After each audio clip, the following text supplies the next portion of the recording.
তিনি উল্লেখ করেছেন এই সরকারের কৃতিত্ব এবং কর্মকাণ্ড ভবিষ্যতে কী করতে চান ইত্যাদি। তার ফাঁকে এক পর্যায়ে তিনি জাতীয় সংসদ নির্বাচনের একটা সুনির্দিষ্ট সময় ঘোষণা করেছেন। আগামী বছরের এপ্রিলের প্রথমার্ধে যে কোনো দিন জাতীয় সংসদ নির্বাচন অনুষ্ঠিত হতে পারে। এই বিষয়ে আমাদের প্রতিক্রিয়া হচ্ছে যে জাতির প্রত্যাশা পূরণ হয়নি। তিনি বাংলাদেশের সকল রাজনৈতিক দলের মধ্যে বিএনপি সহ আমাদের সমমনা এবং যুগপৎ আন্দোলনে যারা শরিক ছিলেন তারা সহ গণতান্ত্রিক রাজনৈতিক শক্তিসমূহের অধিকাংশ দল, 50-এরও অধিক দল ডিসেম্বরের মধ্যেই নির্বাচনের দাবি জানিয়ে আসছিলেন দীর্ঘদিন থেকে।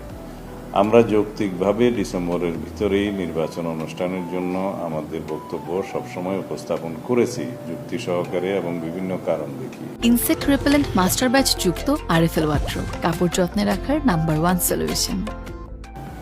কিন্তু তিনি সেই বিষয়টি আমলে না নিয়ে এমন একটি সময়ে নির্বাচনের সময় ঘোষণা করেছেন, যেই সময় বলতে গেলে বাংলাদেশের একটা সময় পাবলিক পরীক্ষা থাকে এবং আবহাওয়া সঠিক থাকে না। আর আমাদের জানা মতে ফেব্রুয়ারির 16, 17 অথবা 18 তারিখের দিকে পবিত্র রমজান মাস শুরু হবে।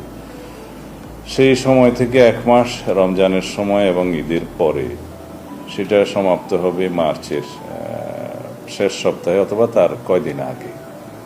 তাহলে এপ্রিলের প্রথমার্ধে যদি নির্বাচন অনুষ্ঠান করতে হয় তাহলে 45 দিন যে সময়সীমা লাগে তফসিল ঘোষণার পর থেকে নির্বাচন অনুষ্ঠান পর্যন্ত, সেটা রমজানের মধ্যেই তাহলে ক্যাম্পেইন করতে হবে। এটা একটা অযৌক্তিক ধারণা।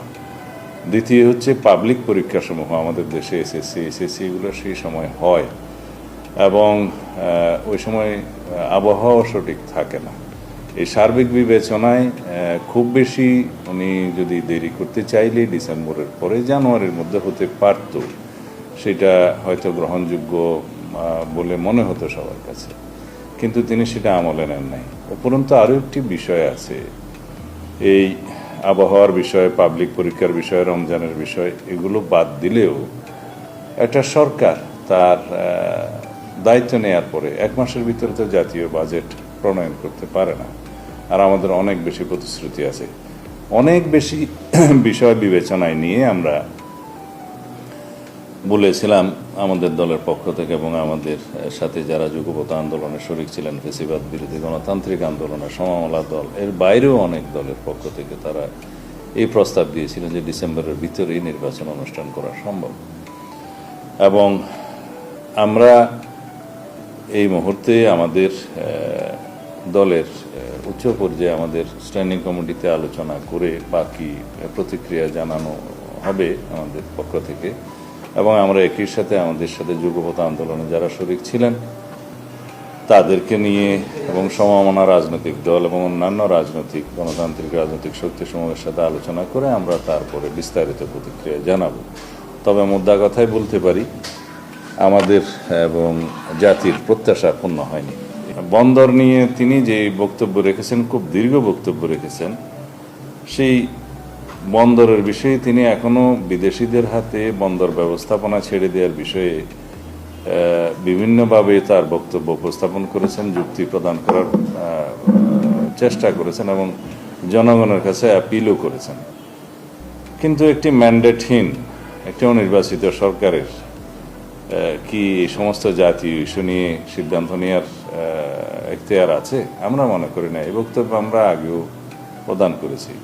এই সমস্ত বিষয়ে নির্বাচিত সরকার এবং জাতীয় সংসদে সব পক্ষের সাথে আলোচনা করে জাতীয় ঐক্যমত্যের ভিত্তিতে যে কোনো সিদ্ধান্ত নিলে এটা সঠিক হয়।